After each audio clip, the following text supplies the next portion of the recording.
On va découvrir aujourd'hui le passé agricole du village et son profil provençal. Sonia Boujama avec Frédéric Serruy.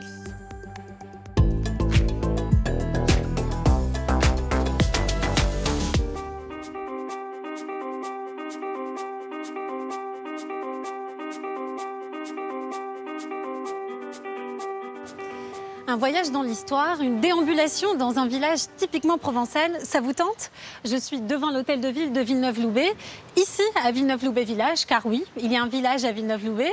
Bonjour Marie-Claude Jauvert, vous êtes guide local et vous allez nous faire découvrir Villeneuve-Loubet village. Un village qui a un passé agricole et qui d'ailleurs se voit sur le blason de la ville. Effectivement, ces deux cocons qui s'entrecroisent, eh bien, c'est le symbole d'une culture qui était au XVIIe siècle et qui s'appelait la sériciculture, c'est-à-dire l'élevage du ver à soie. Il faut savoir qu'au XVIIe siècle, la moitié des terres de Villeneuve-Loubet étaient vouées à l'élevage. Et donc, il y avait ce qu'on appelait des mûriers blancs qui servent de nourriture au ver à soie. Cette production, qui était faite sur Villeneuve, était envoyée par la suite à Lyon. Et pour qu'on comprenne bien, là, ce qu'on va découvrir dans cet épisode, c'est qu'au-delà donc, du blason, il y a aussi des traces de ce passé agricole, avec notamment des maisons provençales, et c'est ce que vous allez nous faire découvrir. Exactement.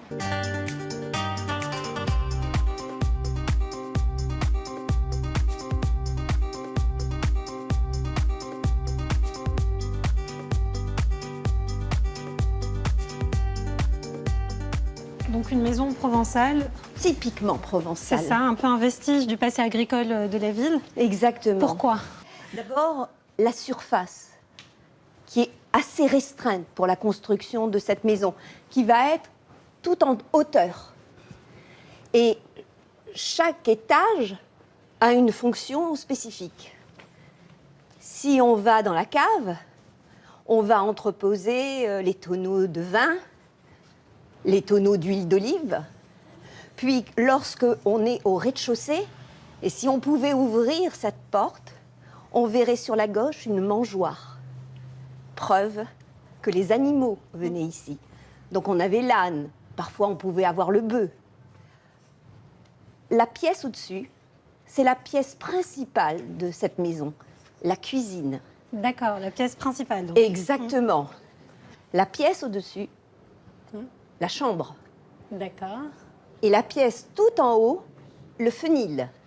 C'est là où on stockait le foin, mais aussi on faisait sécher les feuilles de tabac, puisqu'on avait la culture du tabac. Et vous voyez, vous avez une poulie. Et donc ça permettait de monter le foin, de monter les feuilles de tabac, de monter les fruits qu'on voulait faire sécher par cet axe.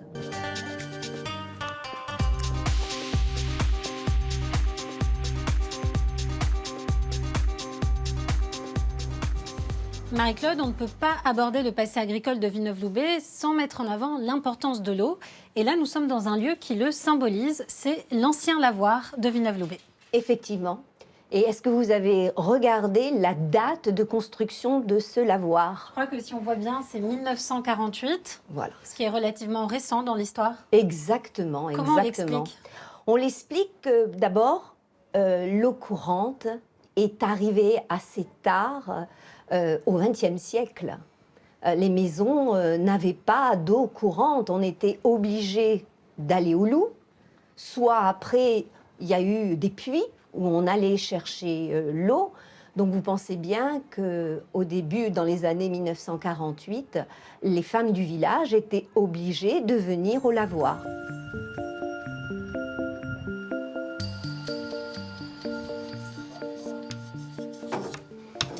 Nous sommes toujours à Villeneuve-Loubet village et je suis dans une école typique des années 1910. Vous vous demandez certainement ce que je fais ici.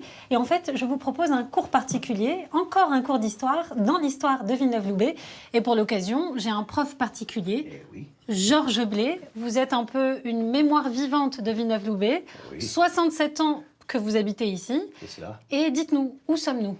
Alors nous sommes à la Maillon des Granouillers.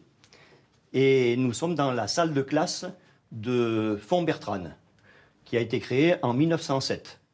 Font-Bertrane, c'est l'ancienne école de Font-Bertrane, c'est Villeneuve-Loubet. l'ancienne école communale de Villeneuve-Loubet, mixte. Voilà. Et la manouille des granouillers, Et la je ne sais Maillon pas si des je le prononce granouillers. bien. Alors, les granouillers, c'est lui, le granouiller. Ça n'a, pour ainsi dire, rien à voir avec les grenouilles. C'est le prédateur des grenouilles. Parce que le fleuve Loup, qui appartient à la commune, et les collines et les terres cultivables qui appartenaient au marquis, le marquis avait fait faire 2 canaux le long du Loup pour irriguer ses campagnes.